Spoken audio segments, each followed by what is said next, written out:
Bom dia, boa tarde, boa noite, dependendo do horário que você estiver assistindo essa aula. Essa aula é do curso de Física Teórica Experimental 2 da Universidade do Estado do Rio de Janeiro. E o tema dessa aula vai estar relacionado ao estudo do escoamento de um fluido. Mais especificamente, o tópico geral de hidrodinâmica. E para que a gente possa fazer o estudo do escoamento de um fluido, a gente tem que inicialmente fazer algumas pequenas considerações. A primeira delas, a gente tem que considerar que o nosso fluido, o nosso escoamento do fluido, ele pode ser muito complexo. E como que ele pode ser complexo? O fluido ele pode estar escoando e estar submetido sobre ação de forças externas, pressões que modificam a maneira como o fluido está escoando. O meu fluido ele pode ser um fluido heterogêneo, combinações de outros fluidos. O meu fluido ele pode sofrer atrito interno, relacionado ao que a gente chama de viscosidade. Todas essas considerações sobre a complexidade do escoamento do fluido torna mais difícil o estudo desse mesmo escoamento. Você considerar que um fluido tenha atrito interno, que o fluido seja heterogêneo, que ele está sob a ação de forças externas variáveis, isso tudo dificulta a análise desse escoamento. E, por conta disso, se nós queremos fazer um estudo inicial, é razoável a gente imaginar que para poder fazer esse estudo do escoamento de fluido, a gente deverá utilizar algumas aproximações em cima do meu escoamento. Assim como na mecânica, nós fazemos algumas considerações iniciais, por exemplo, a gente considera que um objeto que tem um certo volume, uma certa dimensão, ele é caracterizado inicialmente como um objeto pontual, ou um objeto é considerado livre de atrito com a superfície ou com outros objetos. Essas são aproximações feitas, idealizações feitas no estudo da mecânica do movimento dos corpos. Então, aqui também na hidrodinâmica, algumas aproximações são necessárias para que a gente possa dar aquele pontapé inicial no estudo do escoamento. E aí, a aproximação razoável que a gente faz é usando o modelo do fluido ideal. E o que é um fluido ideal? Basicamente, um fluido ideal ele tem algumas características que a gente tem que seguir. A primeira delas é que o fluido ele é incompressível. E o que significa um fluido incompressível? Significa que a densidade dele não vai variar à medida que o fluido está escoando. Então, lembra que a densidade nada mais é do que uma relação entre a massa do fluido e o volume desse mesmo fluido. Um fluido incompressível significa que a relação entre massa e volume é mantida constante. E essa aproximação é uma aproximação muito razoável porque os fluidos, em geral, principalmente os líquidos, não os gases também são considerados fluidos, mas principalmente os líquidos que a gente vai estar estudando, eles, quando submetidos a variações grandes de pressão, a mudança na densidade do fluido ela é muito pequena, varia na faixa ali de poucos percentuais. Então, a aproximação de um fluido incompressível ela é uma aproximação extremamente razoável, principalmente quando a gente fala de líquidos. Tá? E uma outra aproximação que a gente vai considerar no modelo do fluido ideal é que o nosso fluido ele não tem atrito interno, ou seja, o nosso fluido ele não tem viscosidade. E o atrito interno é importante a gente poder eliminar inicialmente, por quê? Porque o atrito ele ajuda a remover a energia do sistema.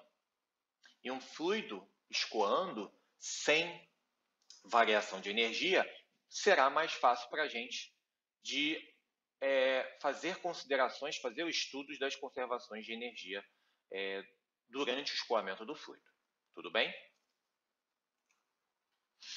E aí a gente tem 4 suposições básicas que vão ser feitas, né, que vão incluir, inclusive, 2 que eu mencionei anteriormente. A primeira delas é que o fluido, né, ele vai escoar a um fluxo constante. E o que é um fluxo constante? Também chamado de fluxo laminar. Ele considera que a velocidade do fluido que está em movimento, em qualquer ponto fixo, não vai variar com o tempo. Ficou difícil? Vamos botar aqui umas imagens para, de repente, ficar um pouco mais claro. Imagina um fósforo que acabou de queimar e aí a fumaça está saindo aqui da cabeça do fósforo. Inicialmente, o fluxo, o escoamento desse fluido, ele é laminar. Você vê que ele apresenta um comportamento mais previsível, mais comportado. Já após um certo tempo, o comportamento fica extremamente imprevisível e muito difícil da gente poder estabelecer algum tipo de padrão. E esse tipo de fluxo é o que a gente chama de fluxo turbulento. Fluxo turbulento, ele também pode ser estudado no escoamento do fluido, mas é uma maneira mais complexa que a gente não quer agora inicialmente na consideração do fluido ideal. Então a gente está considerando aqui que essa velocidade do fluido em movimento, em qualquer ponto fixo, não muda com o tempo. Um outro exemplo aqui é um fluido que está escoando. Esse fluido aqui, ele aparece para a gente porque ele foi tingido, foi colocado um pigmento para dar cor. E aí veja que ele, à medida que ele escoa e até encontra obstáculos, as suas linhas de escoamento, né, que são geradas por conta do pigmento, elas permanecem comportadas. Elas permanecem sem variações, como a gente está vendo aqui nessa figura entre o fluxo laminar e o fluxo turbulento. Então, as linhas aqui permanecem constantes, né? E essas linhas ajudam a gente a ter uma ideia da velocidade do fluido que está escoando. Tudo bem? Então, esse aqui é um exemplo de um fluxo bem comportado. A gente tem aquela consideração que a gente já comentou do fluxo incompressível associado ao fluido, né, que é incompressível, que é o nosso fluido ideal. Então, a densidade vai ter um valor constante e uniforme durante o escoamento do meu fluido. Tudo bem? Um fluxo não viscoso, ou seja, ele não tem viscosidade.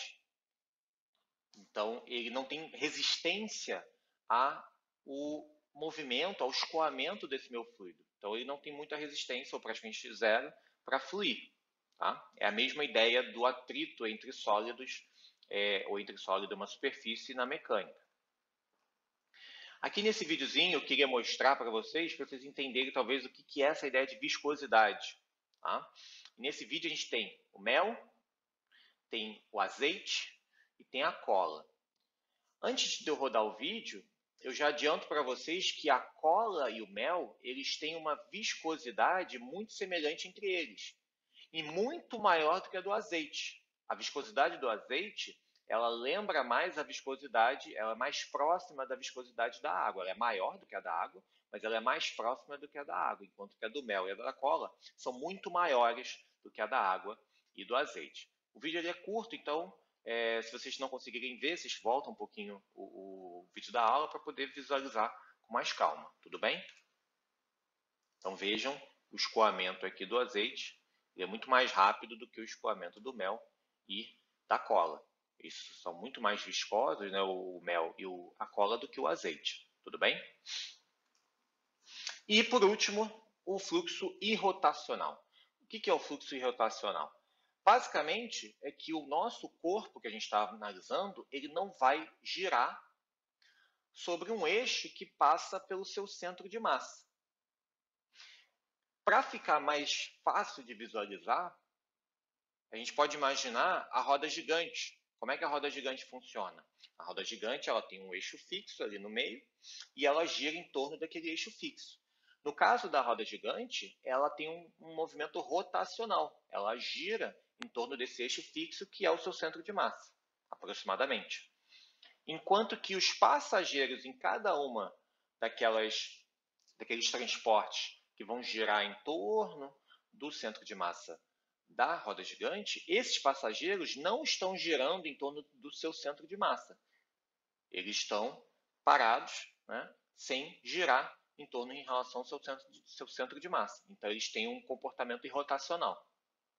Aqui a ideia é a mesma, tá? Então, se o corpo girar sobre o seu próprio centro de massa, sobre um eixo que passa pelo seu próprio centro de massa, ele tem um movimento rotacional. Caso contrário, irrotacional. Tudo bem? Então, são essas 4 suposições que a gente faz para simplificar o estudo do escoamento dos fluidos. E aí, para começar, a gente vai falar da equação da continuidade. E eu já vou explicar por que eu coloquei essa figura de alguém tapando parcialmente a saída da água de uma mangueira. Qual é a relação disso para a equação da continuidade? Mas fica com essa imagem na cabeça para a gente entender melhor, ok? Então, quando a gente fala do escoamento do fluido, né, e dessa parte que eu mencionei da equação da continuidade, a gente pode estabelecer uma relação, né, matemática sobre esse efeito, sobre esse fenômeno. Então, o que acontece durante o escoamento de fluido? Durante o escoamento do fluido, a gente tem que a massa do fluido ela não vai variar durante o escoamento. A gente não tem perdas nem ganhos para a massa que está sendo escoada ou para o volume que está sendo escoado. Como o fluido ele é incompressível, ou seja, ele mantém a relação de massa e volume, não é possível que o fluido seja comprimido durante o escoamento, nem que ele sofra nenhum tipo de processo de descompressão. Então, é conservado, a gente não tem variações da massa do fluido. E aí, se eu tenho essa consideração, eu posso analisar inicialmente apenas um tubo que tem uma certa área de seção transversal variável e fazer uma análise para obter uma expressão que nos dê um comportamento padrão, previsível para esse fluxo de um fluido ideal. Então, veja na figura aqui, que vai ficar um pouco mais fácil visualizar, o que nós temos. Nós temos aqui, a gente pegou um pedaço, tá, dentro de um tubo, e esse tubo ele tem seção de área variável. Então, veja que inicialmente eu peguei uma seção com área A1 e depois uma seção com área A2. O que a gente observa, né, o comportamento do escoamento do fluido durante esse processo, é que, devido à incompressibilidade dele, no momento que você modifica a seção de área, isso implica na mudança da velocidade de escoamento do fluido, devido a essa conservação do volume, né, da massa do fluido durante o seu escoamento. Então, a mesma quantidade de fluido que sai, a mesma quantidade de fluido que sai, né, a gente está considerando aqui que o fluido está saindo nesse ponto que eu estou colocando aqui com o pointer, é a mesma quantidade de fluido que entra. Então, se eu considerar qualquer pedaço dentro da tubulação, o volume de fluido que está entrando vai ter que ser o mesmo a mesma quantidade de fluido que está saindo num certo intervalo de tempo. Se eu considerar isso, então vamos agora ver uma seção, vamos ver uma imagem lateral, né, um pouco diferente, mas extremamente semelhante à minha imagem anterior. E deixa eu explicar algumas variáveis antes, né, para poder ficar um pouco mais claro. O que nós temos? Nós temos um tubo de comprimento L, num certo momento, num certo tempo, que eu vou considerar a minha variável de tempo t, eu vou considerar que eu tenho uma velocidade de entrada do fluido e uma velocidade de saída, V1 e V2, tá? Do lado esquerdo e do lado direito, respectivamente, e uma seção de área transversal do lado esquerdo e do lado direito de valores A1 e A2. Tá? Então, durante o intervalo de tempo, como eu mencionei, um volume de fluido entra pelo lado esquerdo.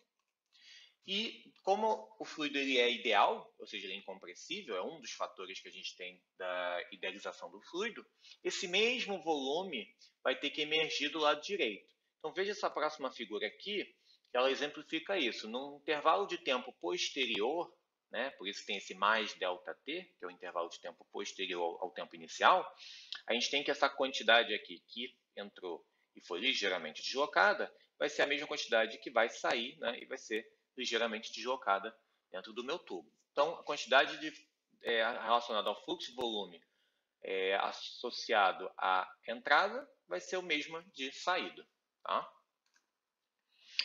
A gente pode pegar, para ficar mais razoável, ficar mais simples, ao invés de olhar o fluido como um todo, olhar um elemento de fluido.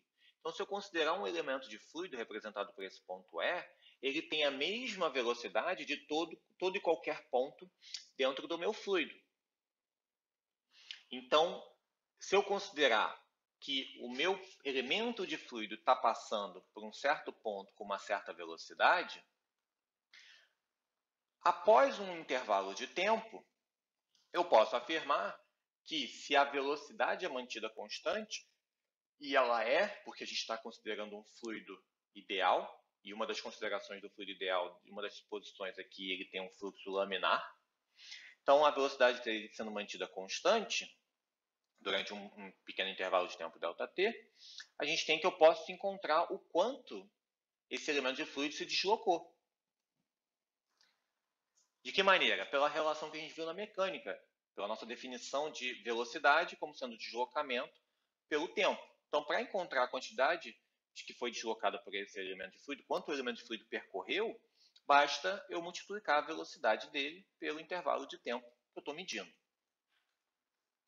E aí, se eu considerar, então, o volume de fluido como um todo, que agora está sendo deslocado, ele nada mais é do que uma série de elementos de fluido que estão se deslocando num certo intervalo de tempo.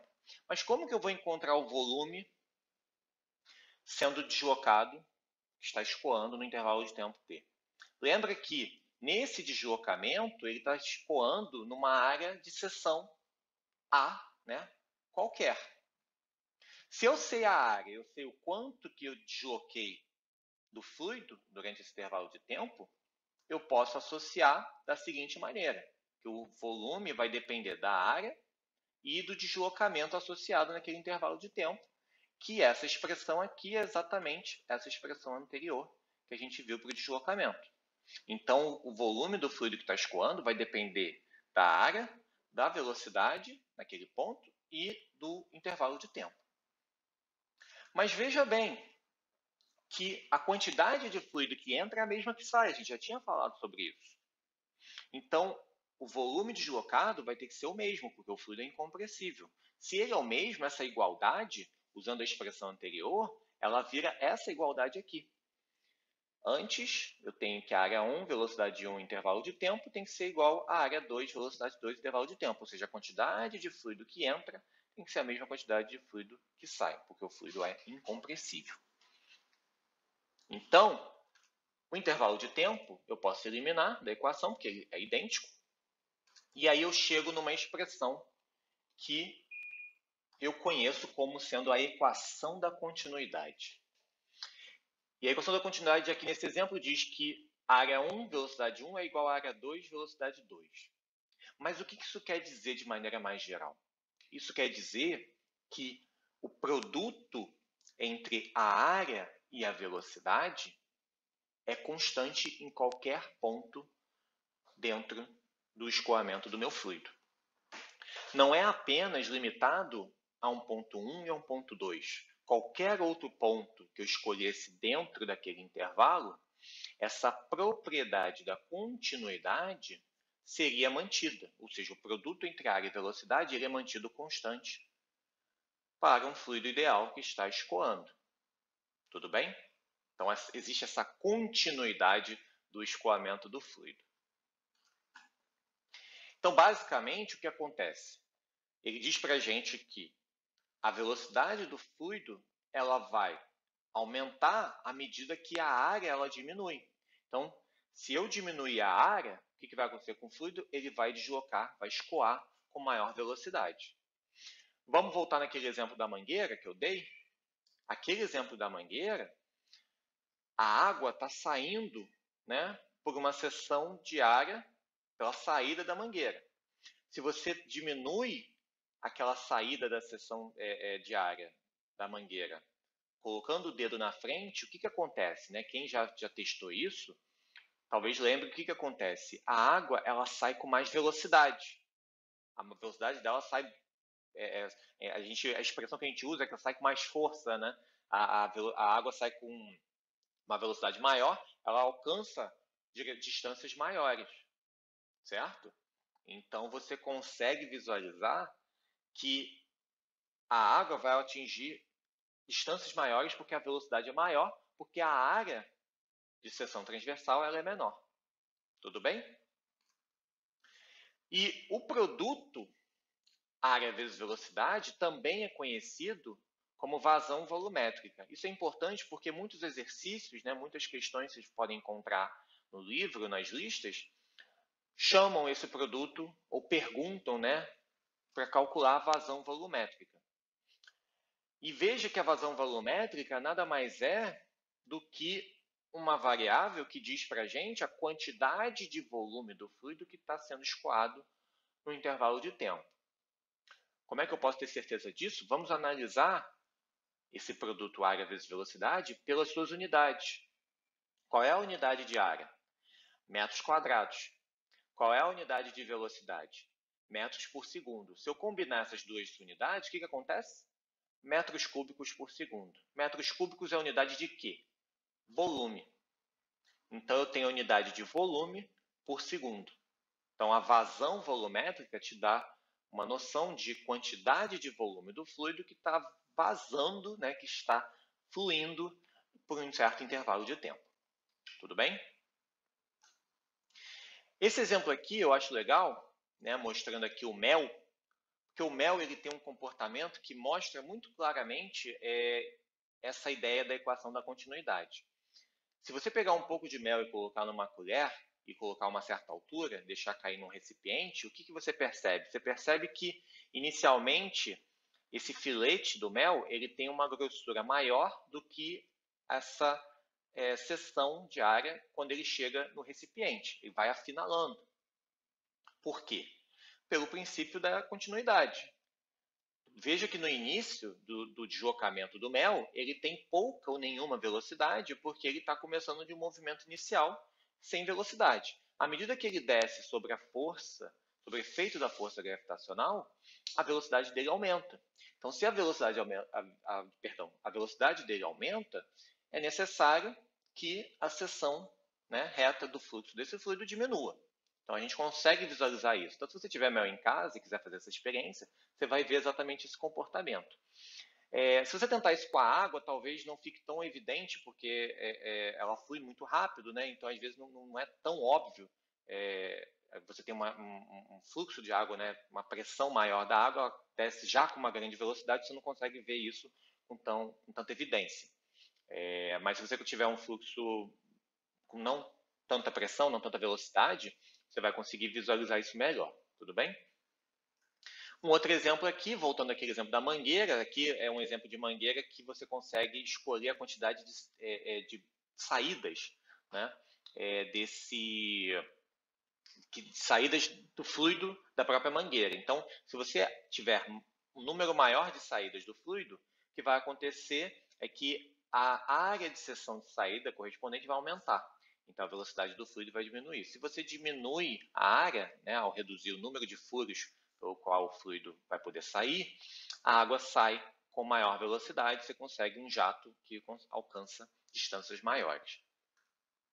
Um outro exemplo aqui, que muitos de vocês talvez já tenham percebido, mas talvez nunca tenham refletido sobre, é a água que sai do chuveiro, né? Algumas pessoas têm esse chuveiro com diversos pequenos furos, e aí o que acontece? Né? Dependendo do andar em que você mora num prédio, a água ela vai ter uma coluna maior, vai ter uma pressão, né, maior. E isso pode influenciar na velocidade com que o fluido sai aqui do chuveiro. Se você tiver diversos furos pequenininhos, você provavelmente vai sentir que a água vai sair com maior velocidade, parece que o jato sai com mais força, também com auxílio, né, da pressão da água, do que se você tivesse furos muito largos, né? E isso pode ficar mais evidente dependendo do andar que você mora. Se você mora nos últimos andares, a pressão da água pode ser menor, dependendo da maneira como a água é distribuída pelo prédio. Enquanto que se você mora nos primeiros andares, pode ser que a pressão seja maior. E isso influencia também, é um outro fator que vai influenciar na maneira que a água ela vai sair do chuveiro. Tudo bem?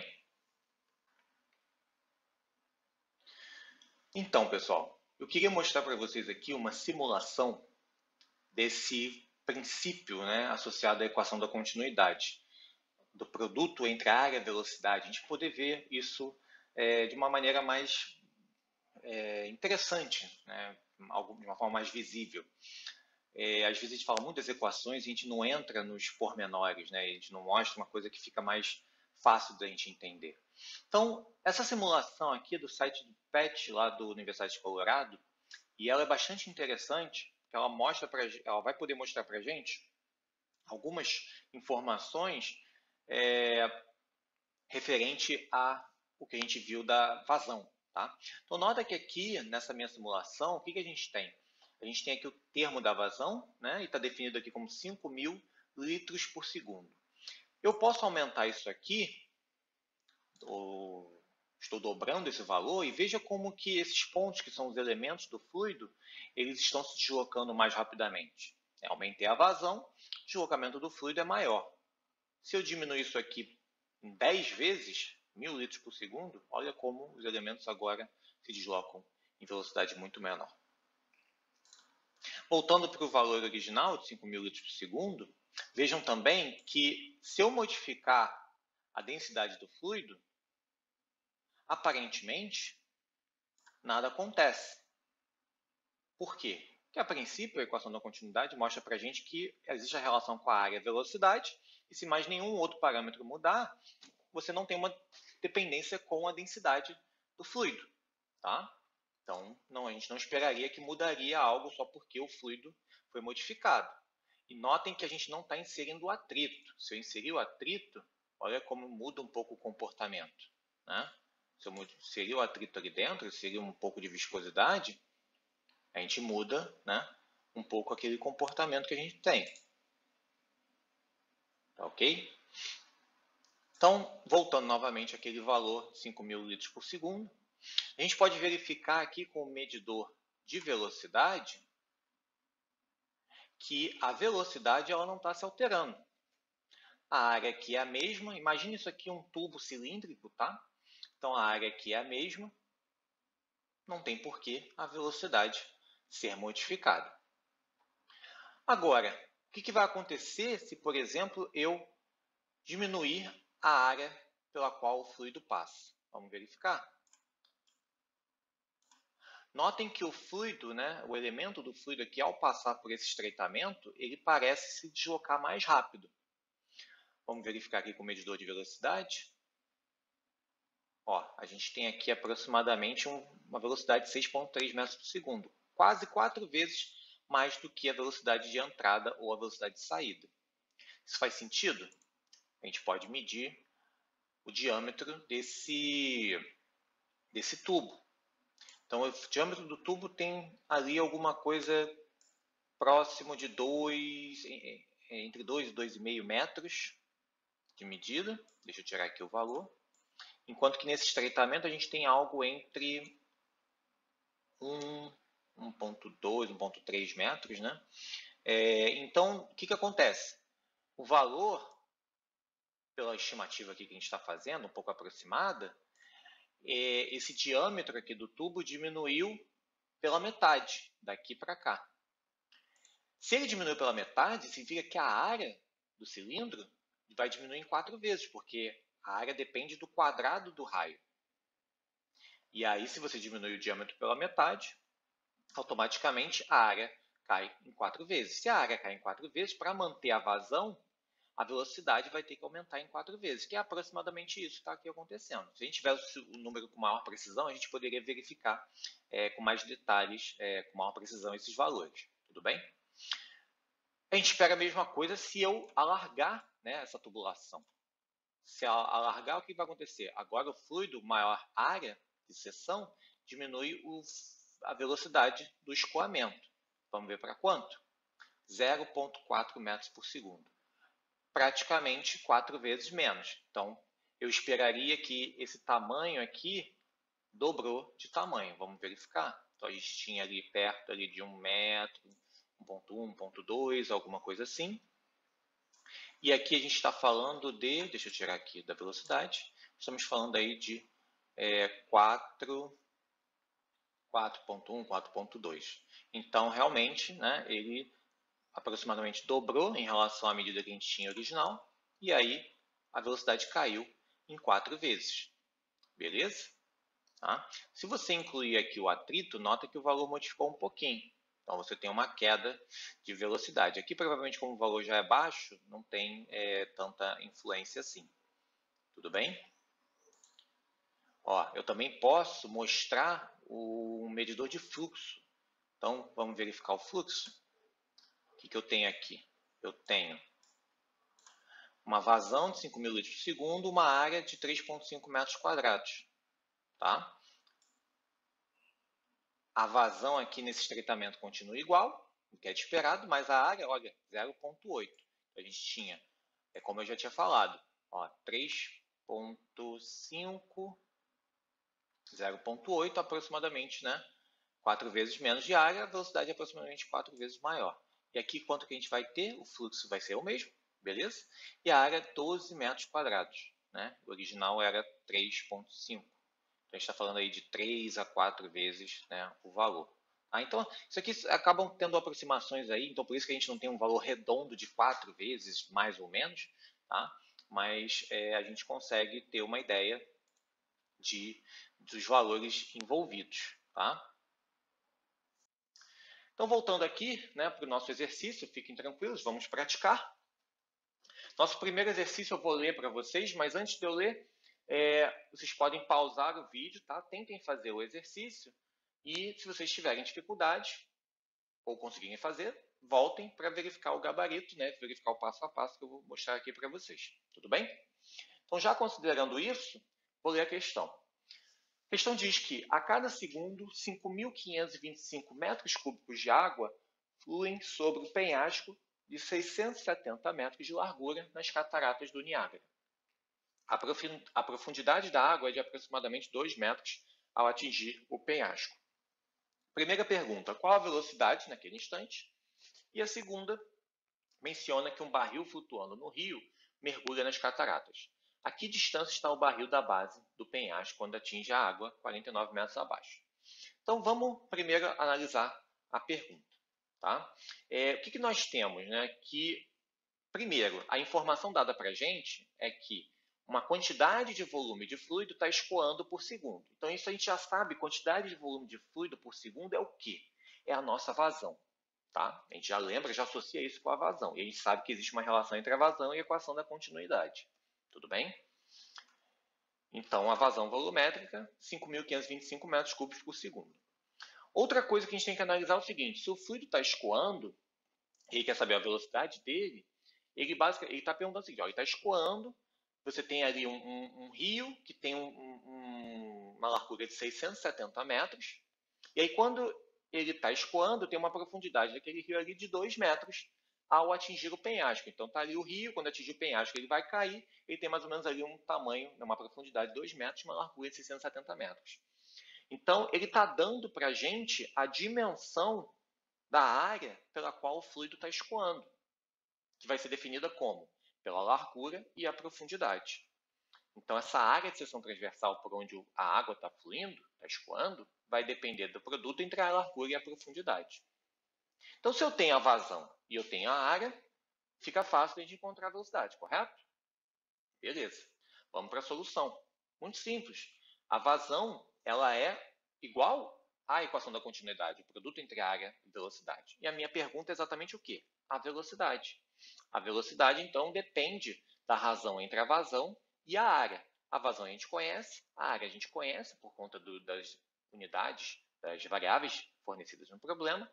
Então, se eu fizer essa conta, eu vou encontrar a velocidade de 4 metros por segundo exatamente no momento em que a água está para cair, ali para atingir o penhasco e cair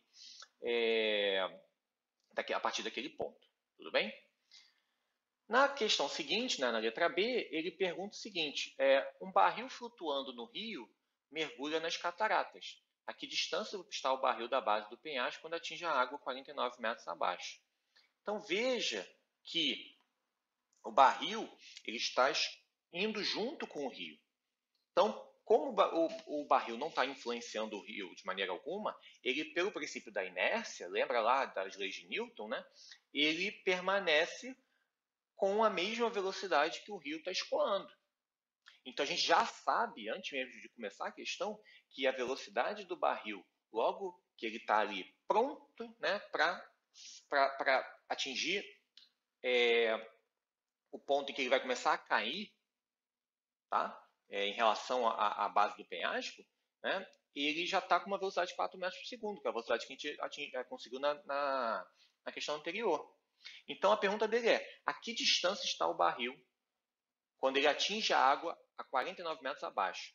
Lembra que isso aqui agora é um problema de mecânica, de lançamento livre.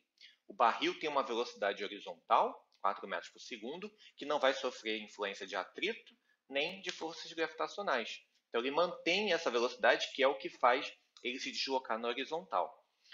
E, ao mesmo tempo, na vertical, ele tem nenhuma velocidade, porque logo que ele sai ali no lançamento, a velocidade vertical dele é nula, mas vai estar sob influência da força gravitacional. Então, ele vai começar a acelerar na direção, no sentido vertical para baixo. Então, ele tem uma combinação de movimentos, movimento horizontal e movimento vertical. E a gente vai ver um por um para que a gente possa encontrar a distância que ele percorre na horizontal. Então, ele mantém a velocidade da água no instante do lançamento e ele vai cair em queda livre por 49 metros, mantendo sua velocidade horizontal, mas ganhando velocidade vertical sob a influência da gravidade. Então, como é que a gente resolve isso? Primeiro, a gente tem que olhar, a gente tem que medir qual o tempo necessário para que ele caia até atingir a água 49 metros abaixo, para depois, com esse tempo, saber o quanto que ele percorreu na horizontal. Então, primeiro, na queda vertical, a gente pode calcular o tempo de queda usando aquelas equações da mecânica.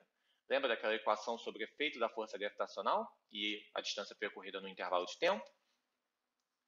A gente tem que essa distância percorrida, a altura, né, vai depender da gravidade, do tempo, do intervalo de tempo ao quadrado sobre 2. Normalmente também teria um fator aqui, dependendo da velocidade inicial, mas como a velocidade inicial na vertical é nula, esse fator não existe aqui na equação, tudo bem?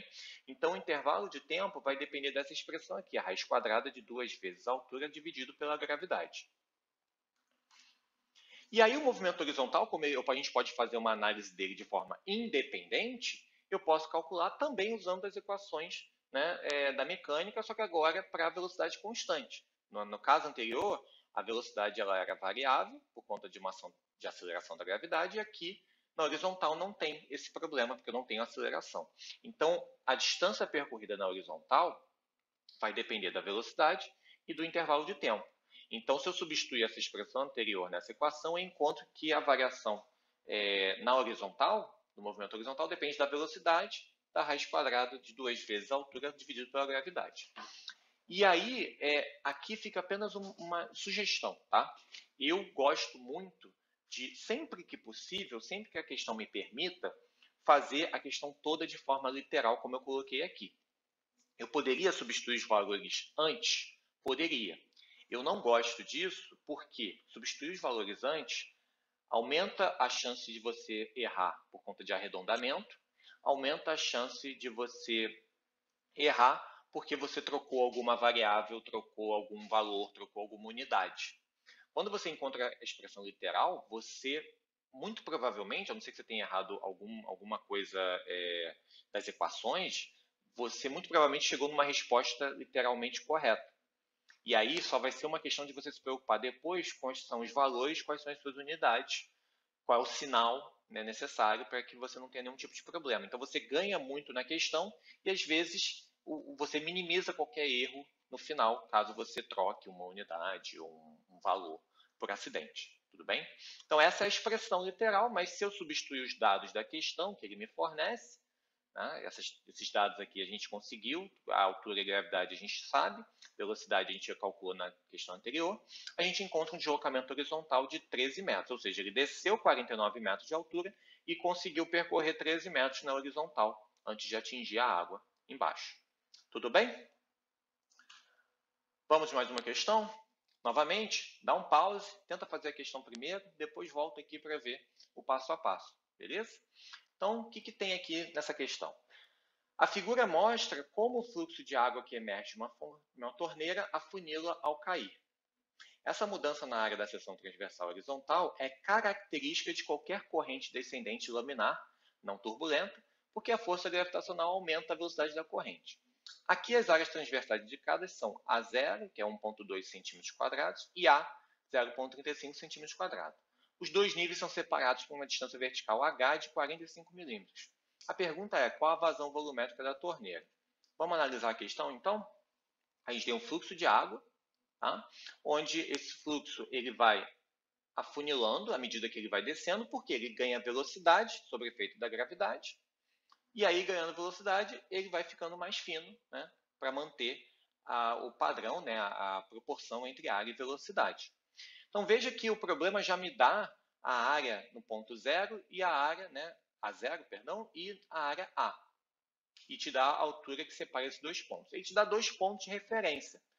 Se a pergunta é a vazão volumétrica, eu poderia tanto usar um ponto de referência quanto o outro.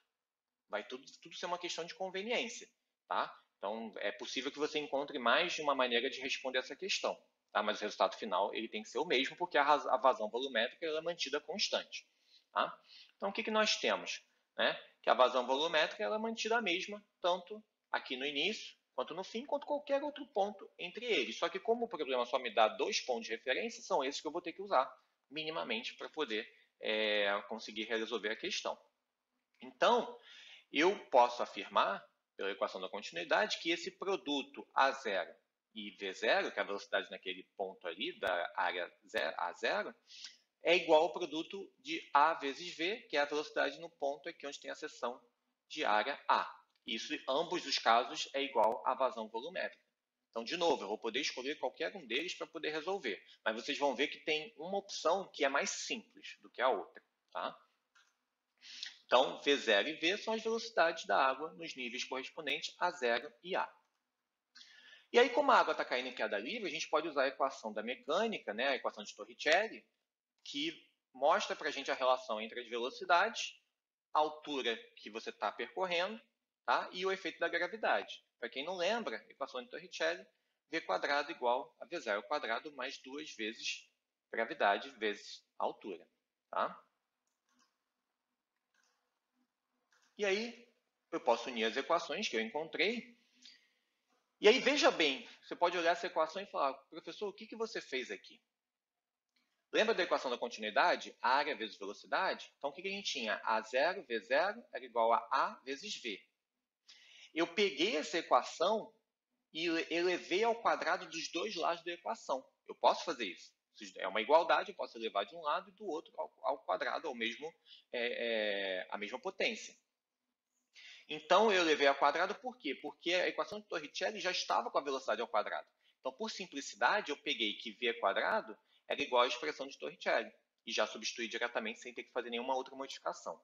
Se eu não fizesse dessa maneira, ou se eu usasse V0, talvez a equação pudesse ficar um pouquinho mais chata, um pouquinho mais complicada. Né? Eu, por questão de simplicidade, por já pegar o resultado que eu tenho, eu substituí dessa maneira do que tentar ter uma raiz quadrada. Tá? Vocês vão ver que fica mais simples. Mas se você quiser tentar também pela raiz quadrada, vocês vão ver que o resultado também é o mesmo. Tá?